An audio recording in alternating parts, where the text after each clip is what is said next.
Hey cats, what's happening? Hey, it's your old buddy Itchymoche, and I'm in the storytelling mode again. I was just reminiscing about my days of pyromania, starting fires. I remember back, I think the first, and these are kind of major incidents, so I guess that's why I'm bringing them up, but the first time that I remember, I went up. It was after school one day, and it was in the late spring, I think. So nothing had turned green yet. It was still one of those situations where everything was dry and brown. There were no leaves on the trees yet, and where we lived in a very rural area, there was no homes in the immediate area. Right across the street from us was a big brushy field. And out in the middle of that field was a gas well, and it had one of those, I don't know if you ever saw them, it looks like a big hammer, like a big plunger thing that just keeps going up and down, that pumps the natural gas out of the ground. And that was out in the middle of that field. Well, we had trails going all the way up through there and all the way across to the other block where my buddy lived, and I had walked all the way up there and met him after school. And he said, I got an idea, something we can do today. And I was like, okay, I'm into it, because out in the country there isn't a whole lot to do, and we were always looking for something thrilling, something fun to do. And he took me out a little ways into the field, and there they had disposed of their Christmas tree from Christmas a few months previous. The tree was obviously dead. It was completely brown, but the needles were still on it. And we were going to burn it, so that would be really cool. I don't know if you ever saw a Christmas tree burn before. I think I have an old video. I'll put a link on there to show you what happens when you light a Christmas tree. But it's like putting gasoline on the fire. They take off really fast, and huge flames, extremely hot temperature. So we took a book of matches out in the field, and we lit this Christmas tree on fire. Well, of course, it started out with just a little bit of crackling and smoking down at the bottom, and then all of a sudden, it started taking off, and it started getting hotter and hotter and hotter. Well, the hotter it got, the blaze ended up like throwing flames like 20 feet into the air, and we had to back way back from it because the heat was so intense. At which point, the heat ignited the grass all the way around this Christmas tree, and we couldn't even get close enough to stomp the grass fire out. So before we know it, there was like this huge radius of fire burning out away from this Christmas tree that was on fire, and it got out of control so fast we realized there's nothing we can do to put it out. So my buddy turns around, he runs home. I ran back on the trail and went back to my house, and stood in the front yard and watched the fire burning across the street, and some of the flames were licking 10 feet into the air.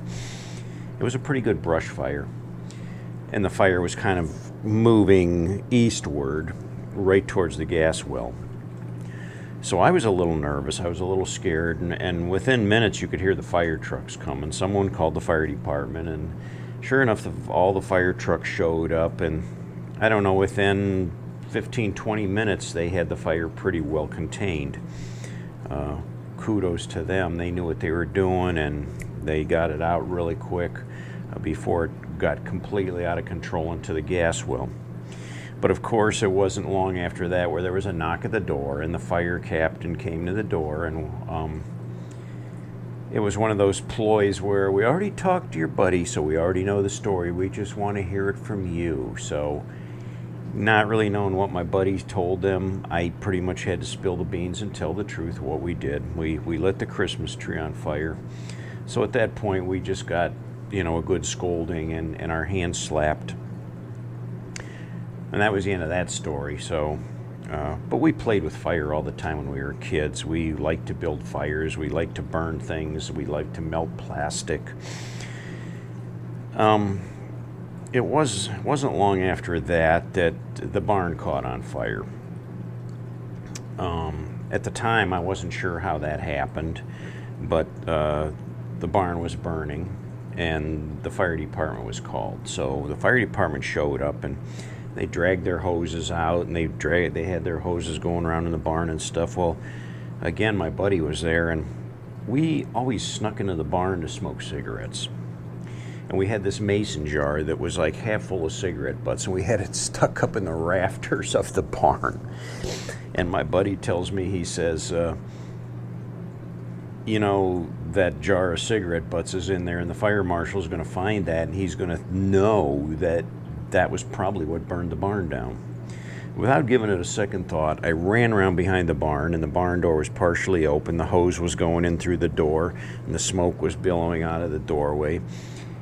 I ran into the barn, took a big breath of fresh air, ran into the barn, went around the corner, grabbed that mason jar of cigarette butts, and ran back out the door and took off into the woods with it.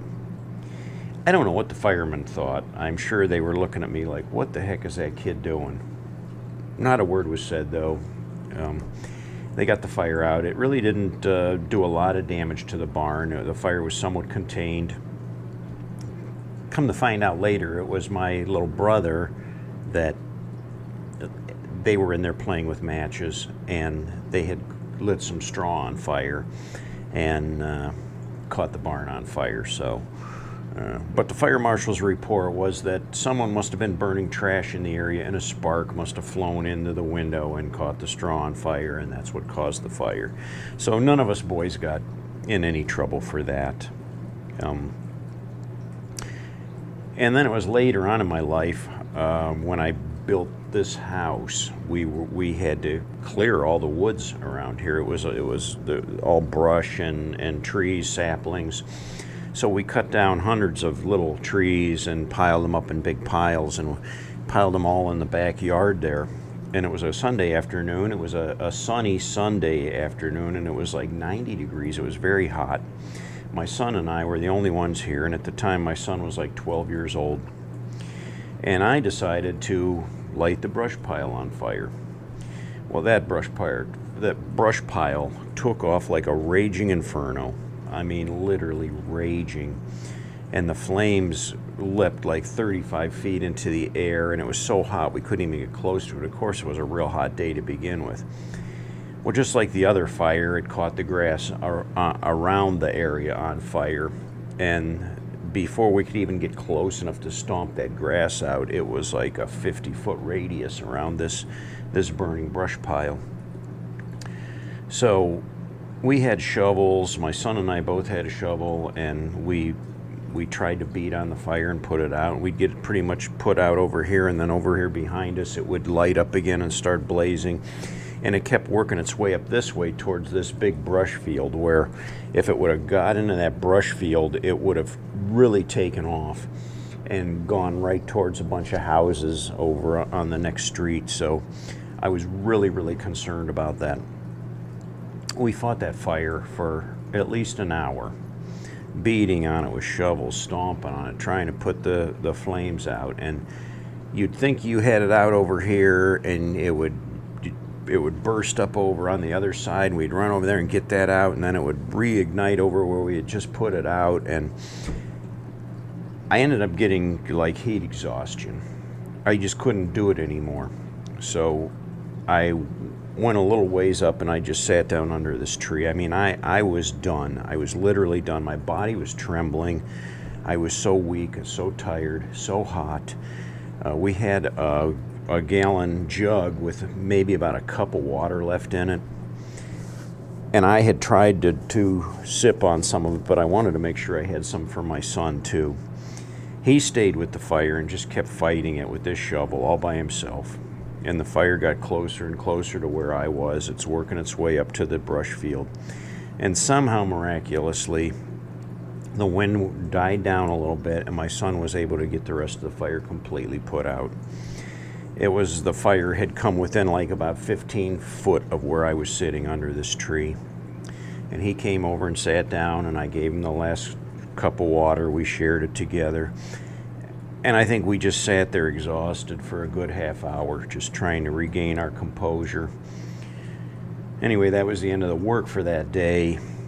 With that kind of heat, that kind of intense fire,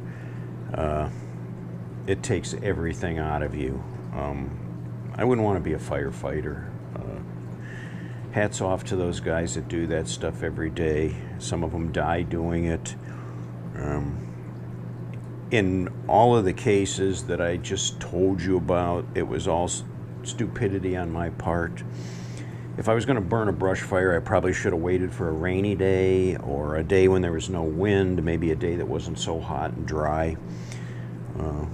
But not thinking, you know, just wanting to get more progress, you know, trying to push forward and get a lot of things done, and it ended up being a big mistake. So luckily there was no injuries. It was a kind of a wasted day though. Burned off, I don't know, a couple acres of property inadvertently.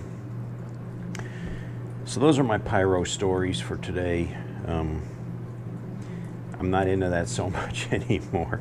I guess that's why I like campfires nowadays. I'm always the one to get the campfire started, always the one sitting around the campfire, poking at it with a stick, throwing more logs on the campfire. So that's my extent of pyromania right now. I'm not going out and burning any fields down anymore. That's my story for today on a freezing cold winter day, talking about some nice hot fires.